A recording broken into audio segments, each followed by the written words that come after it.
Interaktif di kesempatan pagi ini untuk edisi Jumat 10 Juni 2022 ini. Masih bersama saya Arfan di ruang dengar Anda.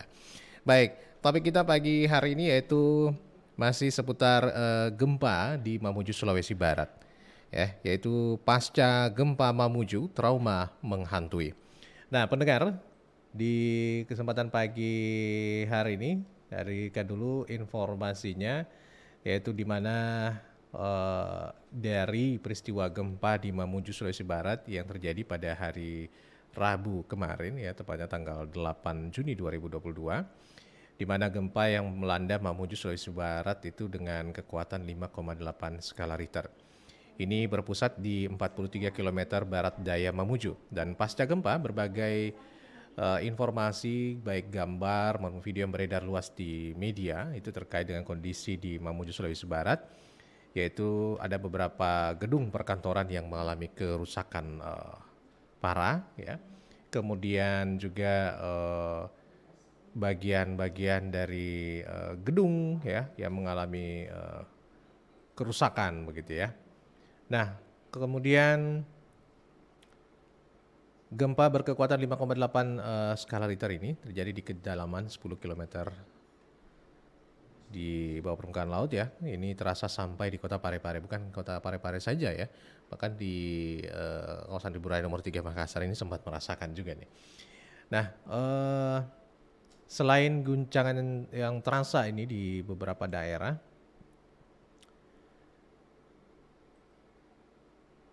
tentunya ada beberapa aktivitas yang terhenti ya di kesempatan hari itu.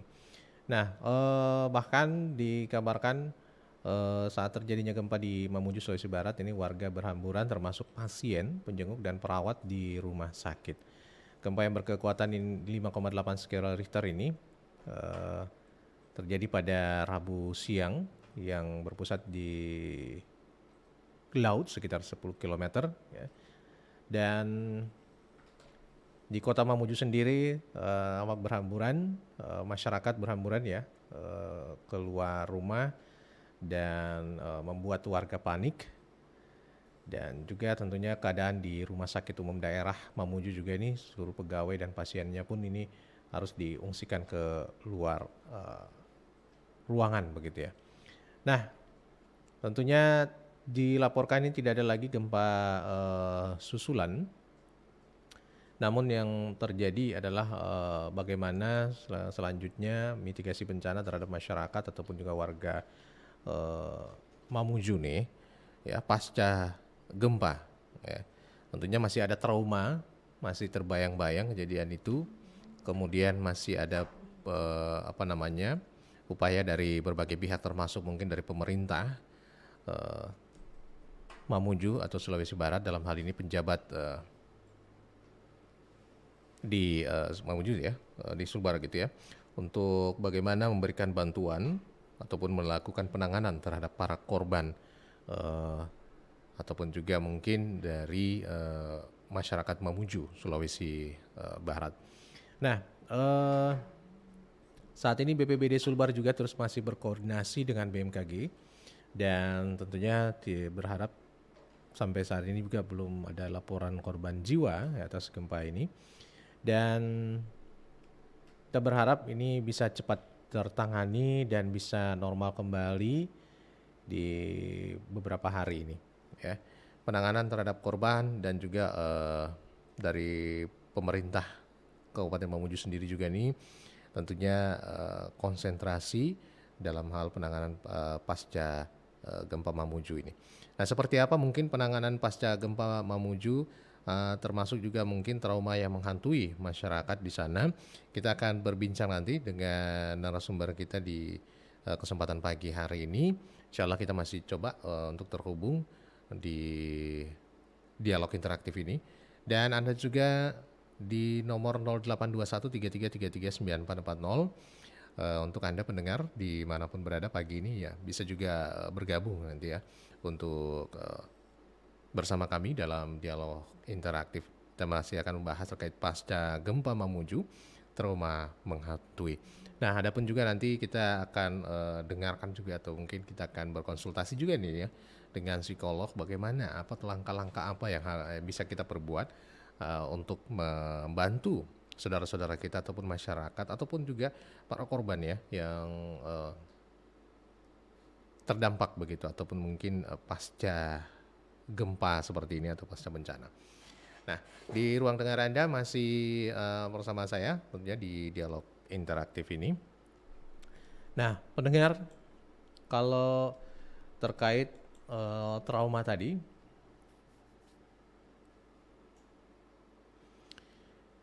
kita hadirkan juga informasinya sembari menanti terhubung dengan narasumber kita untuk penanganan gangguan trauma pasca bencana ini.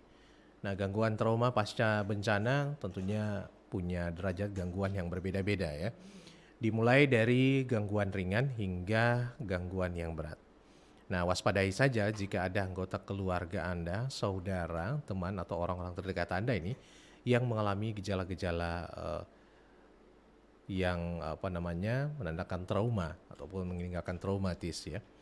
Nah, jika ada orang terdekat Anda yang mengalami ini, mungkin bisa dibantu dengan berkonsultasi dengan dokter, dan juga penanganan yang akan dilakukan oleh dokter ini biasanya meliputi psikoterapi, terapi relaksasi, dan juga obat-obatan medis jika diperlukan.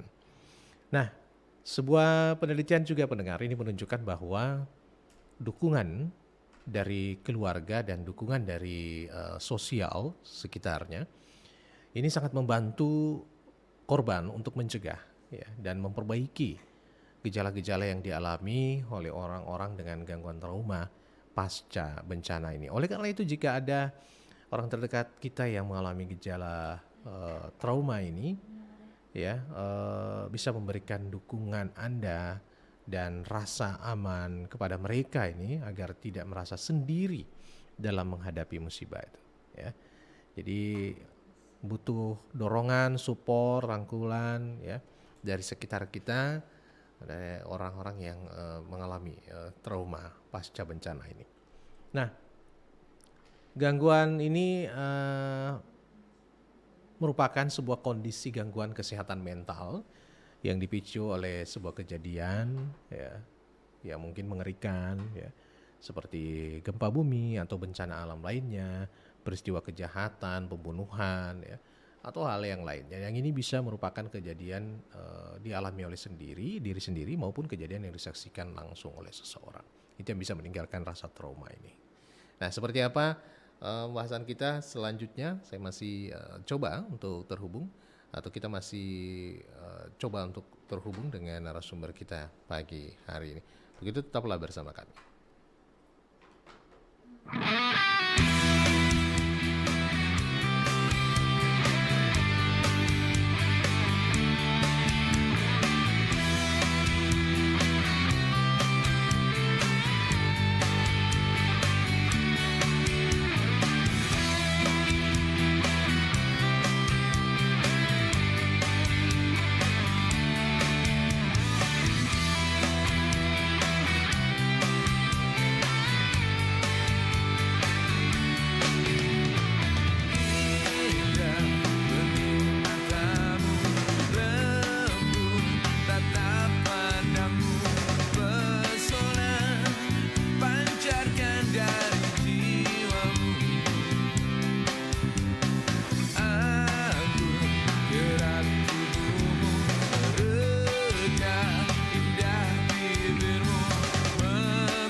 Baik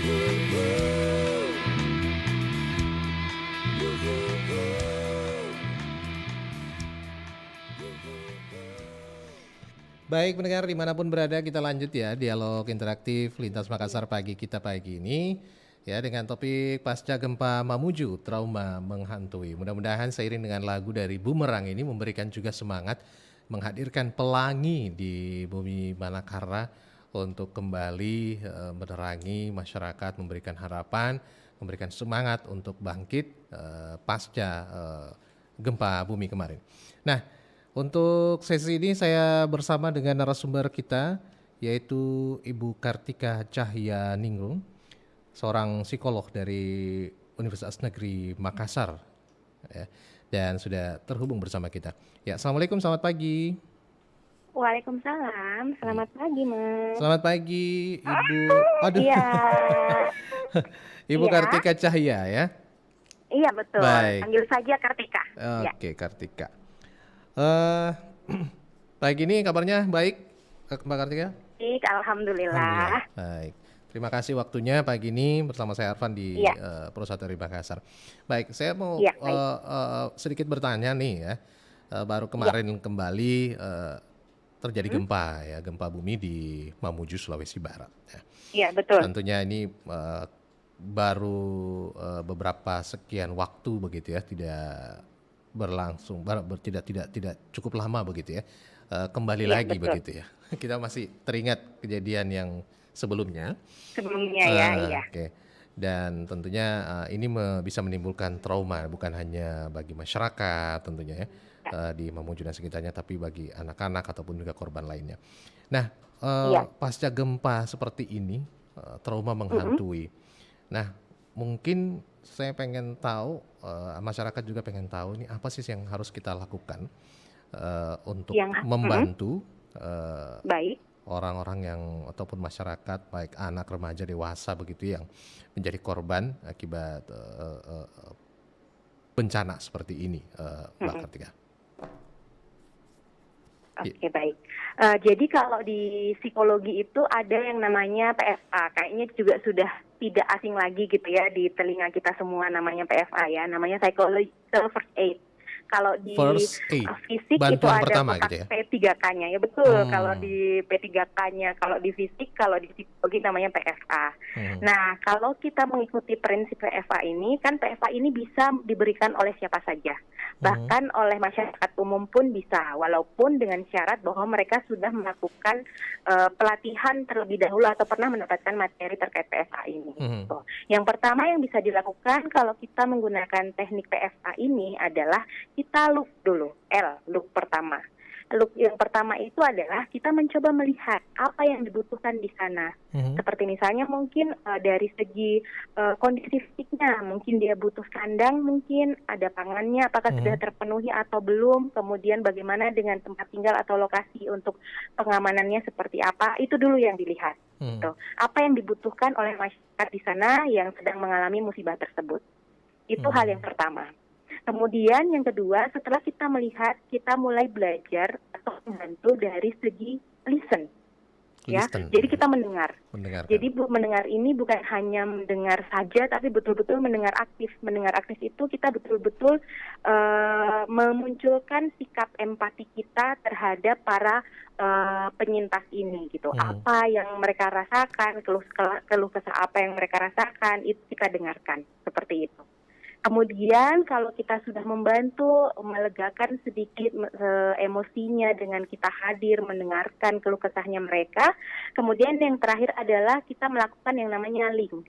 Link itu adalah kita membantu untuk mencari apakah ada bantuan-bantuan yang mereka butuhkan, lokasi-lokasi terdekat, atau misalnya seperti ini, kayak misalnya mereka memang mengalami akhirnya adalah trauma berat yang tidak bisa tertangani oleh kita masyarakat umum. Kita membantu mencarikan apakah ada misalnya psikolog atau psikiater terdekat yang bisa membantu hal tersebut.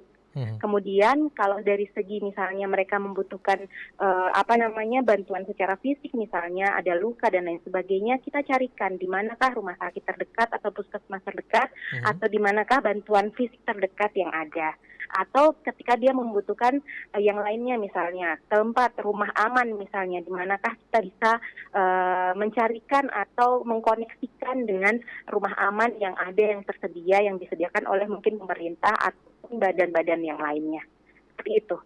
Itu Jadi sih kalau dari prinsip PFA yang kita bisa lakukan untuk para korban atau penyintas ini. ya psikologis first aid begitu ya. Iya, Look, betul. listen, and link. Ya, melihat Iya, kondisi korban apa yang dibutuhkan, kemudian betul. mendengarkan keluhannya mungkin dengan aktif begitu ya. Iya, Kemudian iya, membantu mencari bantuan atau iya lokasi betul. mungkin bila membutuhkan bantuan yang lebih cukup besar Iya, dibanding kita ya. Baik. Nah, mm, ini biasanya kan kalau kita dengar nih ya, trauma healing begitu ya. iya, Trauma iya, healing ini lebih fokus biasanya pada anak atau betul. remaja ya, atau mungkin lansia. Biasanya itu Iya, lebih rentan terkena iya, trauma pasca bencana iya, seperti ini. Itu iya, membutuhkan setiap korban itu apakah memang membutuhkan metode yang iya. berbeda-beda gitu. Jadi untuk setiap korban itu memang kembali lagi kita lihat dulu apakah betul-betul dampaknya dia itu apakah hanya ke fisik saja atau memang Mhm, sudah sampai menyerang psikologisnya, mhm, yang akhirnya menimbulkan trauma. Walaupun kebanyakan kalau dari survei yang ditemukan gitu ya, penelitian-penelitian yang ditemukan memang kebanyakan akan meninggalkan trauma seperti itu ya. mhm, Nah makanya kenapa trauma healing itu penting. Nah, makanya tadi di awal, makanya ketika PFA itu ada yang namanya listen untuk melihat seberapa jauh sih rasa traumatik yang dialami oleh para penyintas ini, seperti itu. mhm. Artinya dengan mengajak komunikasi Hmm, mengeluarkan apa namanya ya, hmm, kekhawatirannya begitu ya. Karena kan biasanya trauma itu akan tersimpan ya. Kalau tidak betul, diajak untuk ngobrol, untuk iya, meluluhkan itu bakal iya, lama akan parah mm. begitu ya. Seberapa parah sih Iya sebenarnya betul. kalau trauma ini dibiarkan? Kalau trauma ini dibiarkan biasanya akhirnya mengendap gitu kan. Walaupun kadang biasanya kita akan merasa bahwa oh saya baik-baik saja. Iya. Tapi ketika ada misalnya pemicu kejadian yang mengingatkan hal tersebut, biasanya dia akan sulit untuk akhirnya mengendalikan emosinya sendiri gitu. Bahkan akhirnya dia nggak tahu kenapa saya tiba-tiba misalnya menangis atau Mhm, takut atau mhm, tidak. Atau malah misalnya saya takut dengan tempat yang gelap misalnya atau tempat ada bangunan batunya misalnya mhm. seperti itu gitu. Mmm, Itu yang biasanya meninggalkan trauma yang mendalam itu kalau seperti itu, seperti itu, bakal gitu. bakal Iya, separah itu ya. iya, Eee, betul. nah untuk penanganannya sendiri ya, untuk Mm-mm, trauma iya, healing seperti ini untuk pasca bencana, mm-mm, itu iya. biasanya berapa lama ini baru bisa, istilahnya mungkin Kalau dikatakan untuk membaik lah? setiap karena kan sebenarnya dinamikanya seseorang itu berbeda-beda ya. Beda-beda Jadi pula ya? kita memang depend on individunya. Tapi yang Mmm, jelas adalah ada 5 tahapan gitu ya yang biasanya dihadapi oleh seseorang ketika dia mengalami trauma yang berat. mhm. Yaitu yang pertama itu adalah dia biasanya mengalami yang namanya awal-awal pasti dia menyangkal dulu. Oh saya enggak, saya baik-baik saja, saya tidak ada Oh mengalami rasa nyangkal dulu trauma. Nah dia? itu di situ tetap kita harus dampingi Oh menyangkal gitu. dulu dia ya? Oh bisa gitu Iya, ya? biasanya orang ada yang menyangkal dulu gitu. Enggak, saya enggak ngerasa, saya baik-baik saja. Yang saya butuhkan Mmm, hanya ini makanan atau pakaian iya, saja atau apa rumah aman misalnya kayak gitu. Tapi mmm, untuk emosinya sendiri atau perasaannya sendiri biasanya dia sangkal.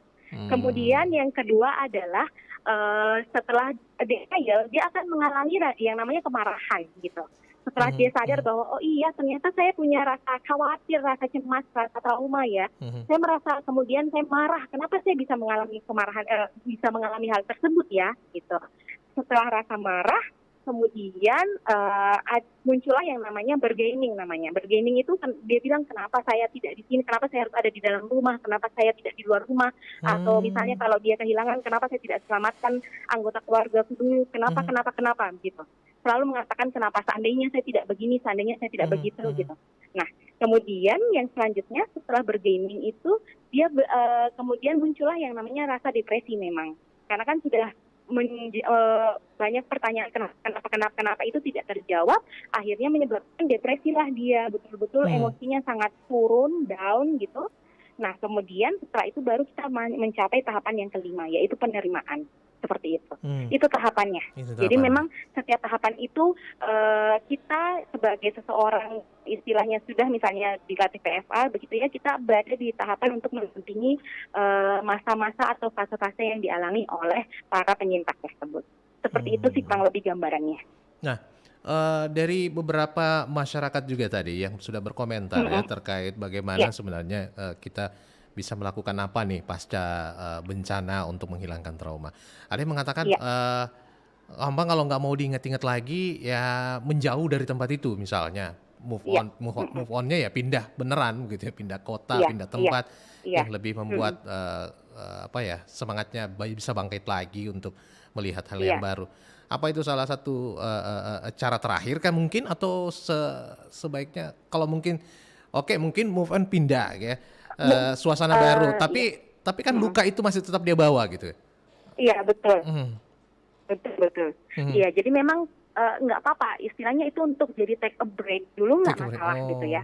Tapi kemudian setelah itu luka yang tadi dibilang ya betul ya Mas. Jadi dibilang luka itu belum sembuh itu tetap harus kita sembuhkan karena biar bagaimanapun kemanapun kita lari misalnya ketika rasa trauma itu masih ada kondisi sedikit saja yang bisa mengingatkan kita terhadap gempa tersebut itu akan bisa memiculah lagi yang namanya kecemasan, kemudian depresi, rasa khawatir itu akan tetap muncul walaupun kita sudah berada di lokasi yang sama. Ya, gitu. Tapi kan kita nggak bisa menghindari kondisi-kondisi yang akan memunculkan atau memicu lagi rasa trauma itu. Gitu. Makanya kenapa harus diselesaikan. Dengan melihat berita begitu ya, informasi langsung membawa dia remind kembali begitu. Itu bisa saja kalau memang belum bisa ditangani dengan baik dan berpindah seperti itu saja ya. Jadi ada penanganan yang seiring berjalan begitu ya kalau boleh dikatakan seperti itu. Pindah, move on dari tempat itu lebih nyaman, lebih apa tapi tetap dengan trauma healingnya itu harus jalan juga. Betul, tetap harus berjalan. Nah, biasanya nih ya, tadi kalau dikatakan tadi Mbak Kartika, lihat kondisi yang pertama bisa kita lakukan ataupun yang dalam hal ini kita mungkin masyarakat biasa ya, pengen membantu dulu nih, pertolongan pertama nih, lihat kondisi, keluhannya, bantuan apa yang bisa dilakukan selanjutnya. Nah, biasanya juga ya orang awam nih ya, masyarakat awam biasanya melihatnya ada korban begitu ya. Lebih mengutamakan agar ditenangkan dulu gitu. Jangan ditanya macam-macam, jangan di ini. Betul. Tapi bukannya itu bisa apa ya?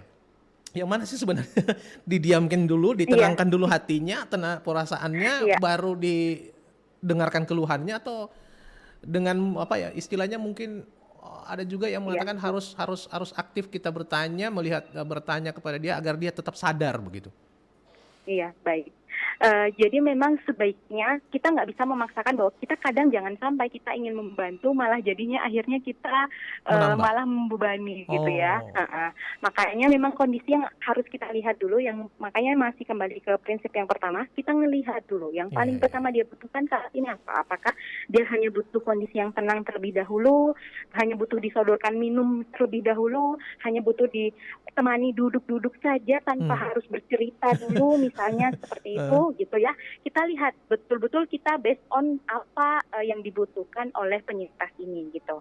Kemudian kalau dia sudah lebih tenang, kondisinya sudah lebih baik, sudah lebih stabil, baru kita mulai ajak cerita apakah kamu butuh sesuatu, bagaimana yang kamu rasakan ketika berada di kondisi itu. Itu nggak apa-apa. Tapi memang kita harus berada di dalam kita lihat betul-betul bagaimana kondisinya penyintas itu. Kalau misalnya masalahnya kalau misalnya dia belum dalam kondisi yang stabil atau tenang, khawatirnya malah kita nggak mendapatkan apa-apa, kita nggak mendapatkan informasi apa yang dia butuhkan, malah akhirnya membebani penyintas itu tersendiri, jadi semakin terbebani. Saya ini masih hektik, masih khawatir, masih riuh, dan kemudian kamu langsung bertanya sama saya, itu malah akhirnya penyintasnya sendiri menolak untuk istilahnya dekat. Padahal kita kan ada hadir itu untuk mencoba untuk memberikan dukungan sosial seperti itu ya. Kalau penyintasnya tidak merasa terdukung kan itu juga merasa rugi juga kan di mereka, dan kita juga merasa tidak enak begitu. Iya. Nah, Iya, karena kan ada juga yang ya bermacam-macam langkah gitu deh ya, ya, yang ini betul. tapi intinya melihat kondisi korban dulu ya, jangan Iya, betul, menjudge gitu. Itu yang paling penting. Bagaimana kita memahami kondisinya, apa yang dibutuhkan itu betul.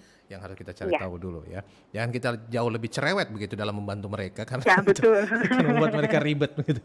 Apalagi Betul. misalnya korban atau pasca gempa misalnya kan kebanyakan yang masih merasakan guncangan begitu, masih Iya, guncangan-guncangan dan ini betul. padahal gempa itu sudah tidak ada lagi. Eh Iya. Seiring jalan mungkin trauma pasca bencana seperti ini mungkinkah itu bisa eh, total sembuh, Mbak Iya, Kartika, atau iya. bagaimanapun pasti akan tersisa di memori gitu?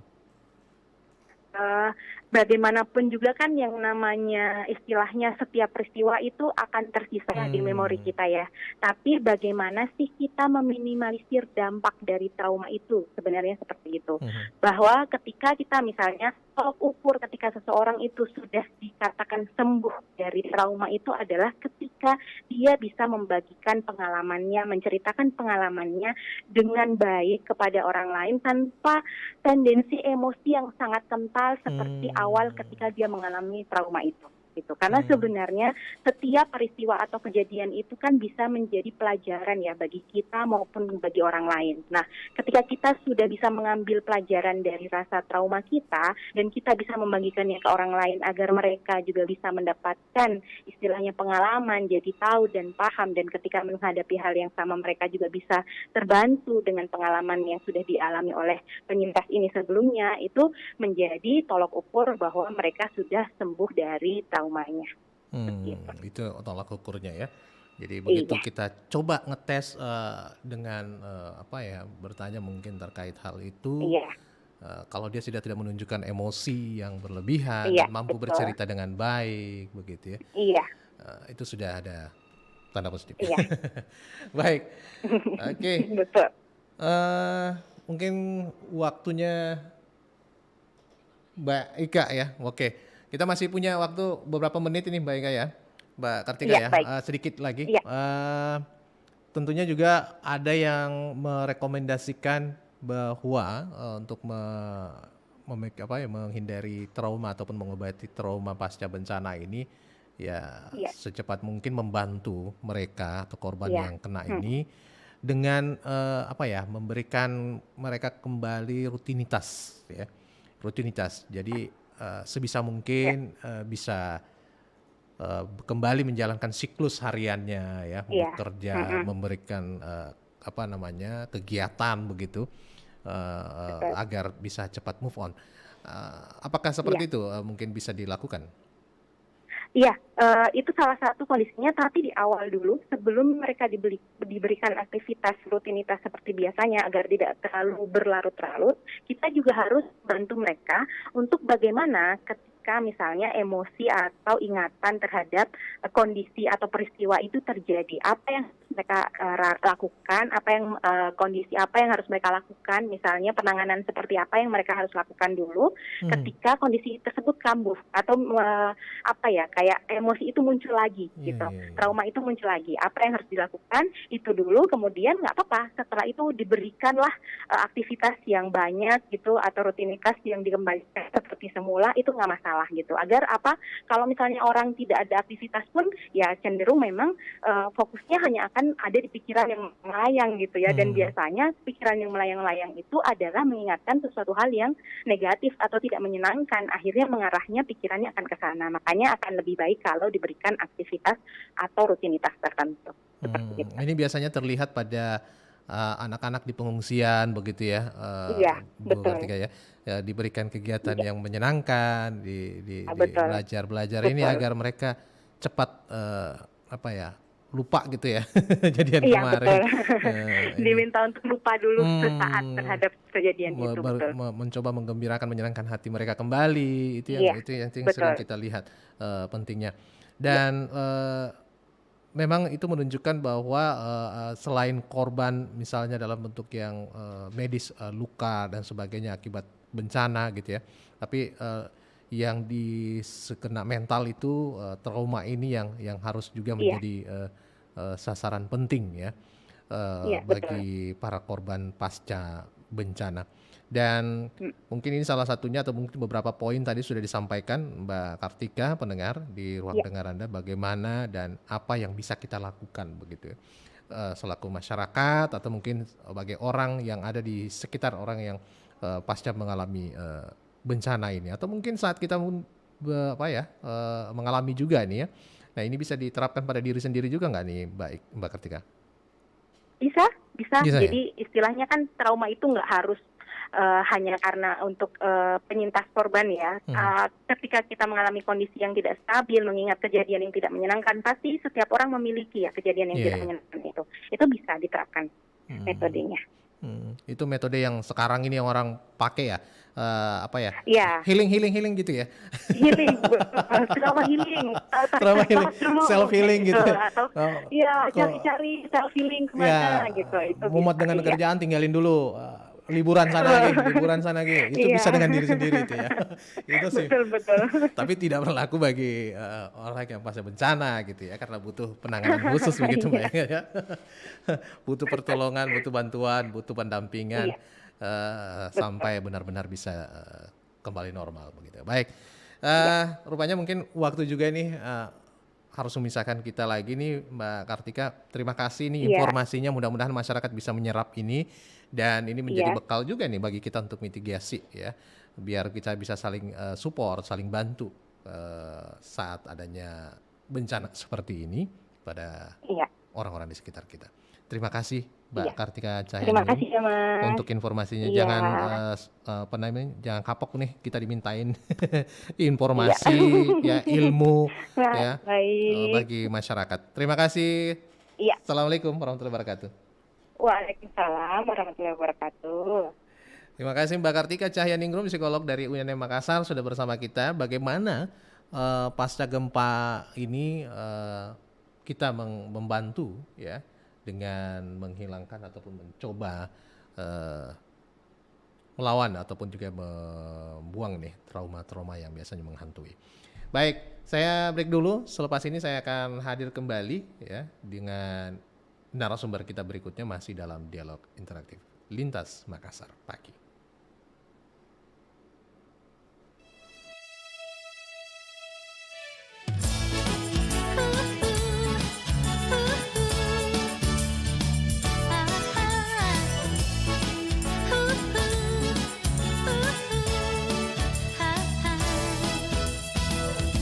Aduh mama, ku pusing kepala.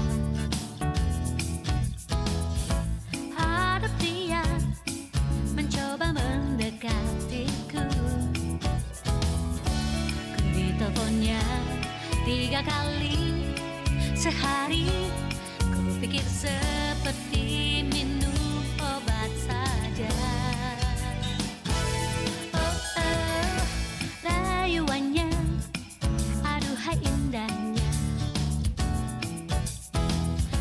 Dia berkata, hanya aku di hatinya. Banyak bohongnya dan hanya janji melulu. Aduh mama, dengarkanlah rayuannya. Ingin bintang, tinggal bilang. Ingin bulan, tinggal pesan. Kalau aku benar cinta, dia juga pasti cinta. Ingin terbang, tinggal bilang. Ingin intan, tinggal pesan. Kalau aku benar cinta,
94,4 FM. Kanal Inspirasi. Pro 1 RRI Makassar. Ya, kita lanjutkan kebersamaan kita dalam dialog interaktif Lintas Makassar pagi ini. Pendengar, pasca gempa Mamuju, trauma menghantui. Saya Arfan masih lanjut menemani Anda. Dan di sesi berikut ini, kalau tadi kita sudah dengarkan bagaimana pandangan seorang psikolog, ya, Ibu Kartika Cahyaningrum sudah bersama kita memberikan tips-tipsnya atau cara menghilangkan trauma pasca bencana ini. Kita mau dengar langsung nih dari narasumber kita berikutnya, warga ataupun salah satu masyarakat Mamuju, ya. Ada Ibu Uci yang sudah bersama kita di pagi hari ini di ujung telepon. Assalamualaikum, selamat pagi Bu Uci. Waalaikumsalam, selamat pagi juga Mas. Iya, apa kabar ini pagi ini Bu Uci? Alhamdulillah baik. Alhamdulillah baik. Oh, mohon maaf ini Ibu Uci tepatnya di Mamuju ya? Di mana nih? Iya. Tepatnya di Mamuju mana? Di kota? Di kota. Di kota. Oke. Kebetulan kemarin pas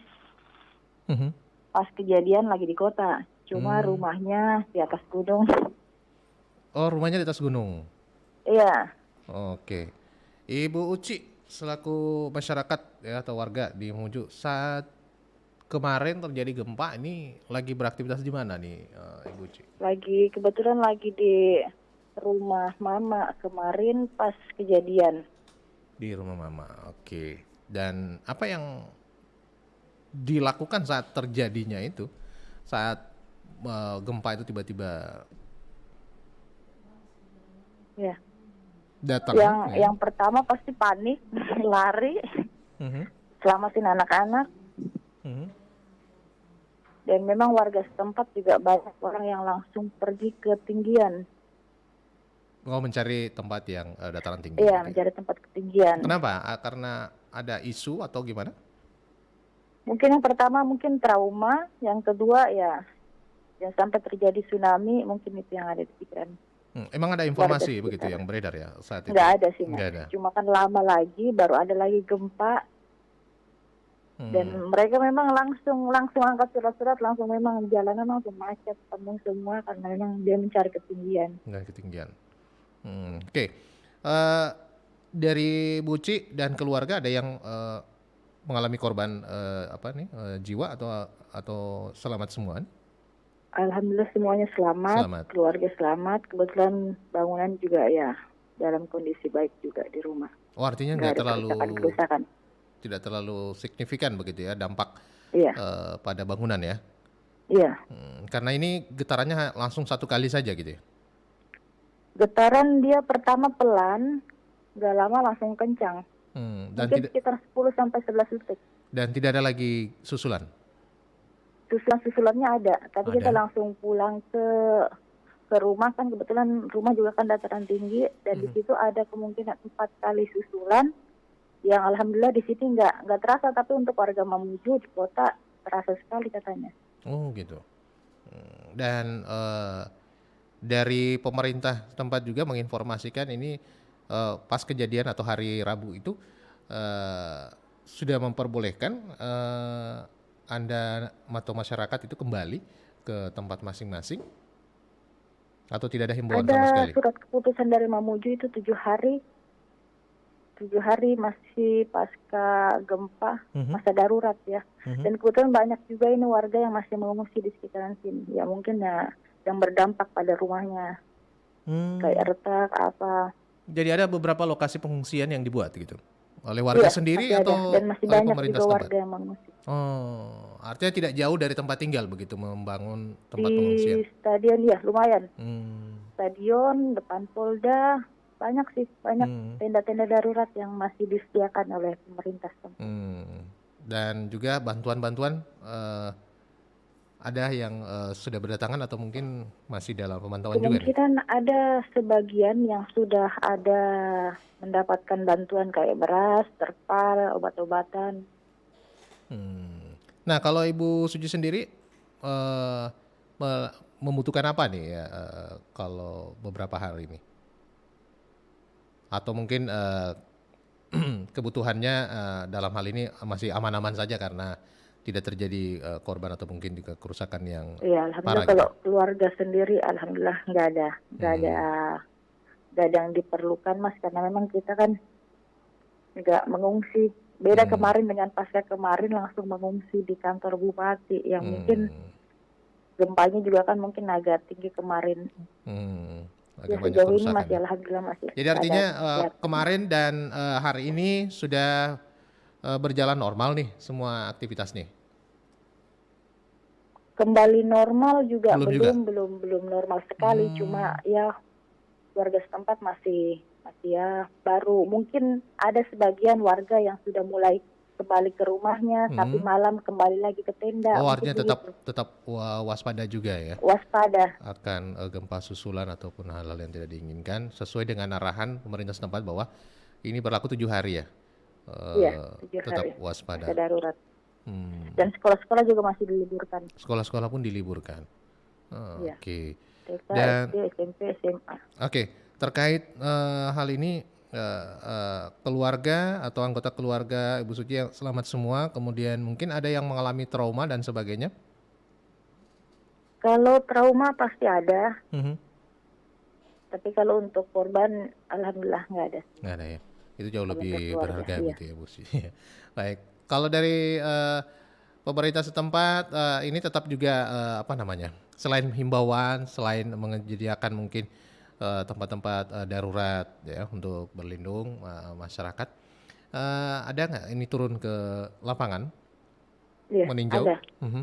Bupati, wakil bupati semua langsung. Dan kebetulan juga kemarin kayaknya ada juga kepala BNPB langsung menyerahkan dana darurat ya, dana siap pakai kayaknya itu Mhm. kemarin. Dan itu langsung di apa ya dimanfaatkan oleh masyarakat gitu ya. Ya, diserahkan semua sama bupati dan wakil bupati kemarin. Nah, untuk jaringan listrik, air dan sebagainya ini tidak ada kendala di sana ya? Alhamdulillah kemarin nggak ada pemadaman listrik apa, nggak ada, aman semua. Komunikasi pun berarti berjalan lancar. Iya. Oke. Nah, berharap nggak ini bisa apa namanya, Ibu Suci harapannya pasca gempa kemarin ini harapannya apa nih ke pemerintah ataupun mungkin dari Ibu Suci sendiri berharap bahwa mungkin gempa ini tidak lagi deh ada ini dan bisa normal lagi. Seperti apa Ibu Suci? Iya. Kemungkinan kalau untuk Ania sendiri mungkin ya mudah-mudahan nggak ada lagi gempa susulan dan bisa kembali normal aktivitas, itu aja Mas. Oke. Untuk kepada pemerintah setempat sudah dianggap cukup maksimal ya? Ya, kalau untuk pemerintah saat ini kayaknya semua kayaknya sesuai dengan apa yang Masih terjun itu ya? langsung ada bantuan, beda dengan kemarin memang. Kemarin yang memang cukup Artinya dahsyat yang cepat memang tanggap cukup ada. lah untuk Oke. pemerintah setempat. Baik, terima kasih Ibu Suci. Mudah-mudahan seperti harapannya Ibu Suci dan juga masyarakat Mamuju, tidak ada lagi gempa susulan atau bencana ini bisa cepat berlalu, bisa normal kembali kehidupan dan juga bantuan-bantuan ini bisa dirasakan oleh masyarakat untuk beberapa hari ke depan ya, seperti halnya yang Amin, disampaikan amin, tadi iya, bahwa Mas. Makasih sepekan ke depan banyak masih dalam ini. Terima kasih Ibu Suci. Selamat melanjutkan aktivitasnya kembali ya di pagi hari ini di Bumi Manakara. Oke pendengar, terima kasih. Itu kesaksian ataupun mungkin juga informasi dari masyarakat di Mamuju yang mengalami kejadian gempa 5,8 skala Richter kemarin yang mengguncang Mamuju pada Rabu siang ya.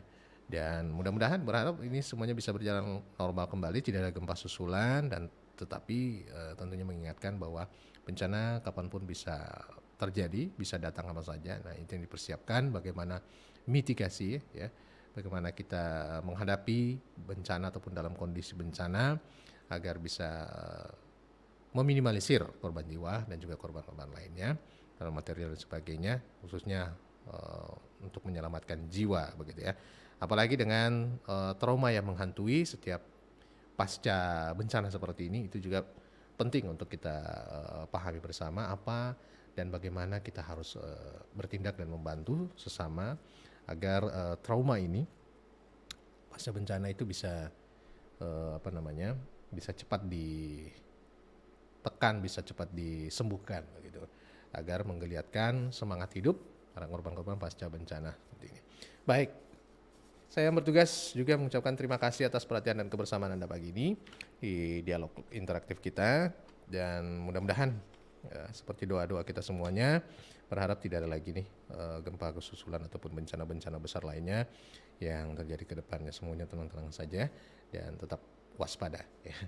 Oke, saya dan seluruh kru yang bertugas, ada Ibu Hayati dan rekan saya Iqbal ya, mengucapkan terima kasih juga atas perhatian dan kebersamaan Anda.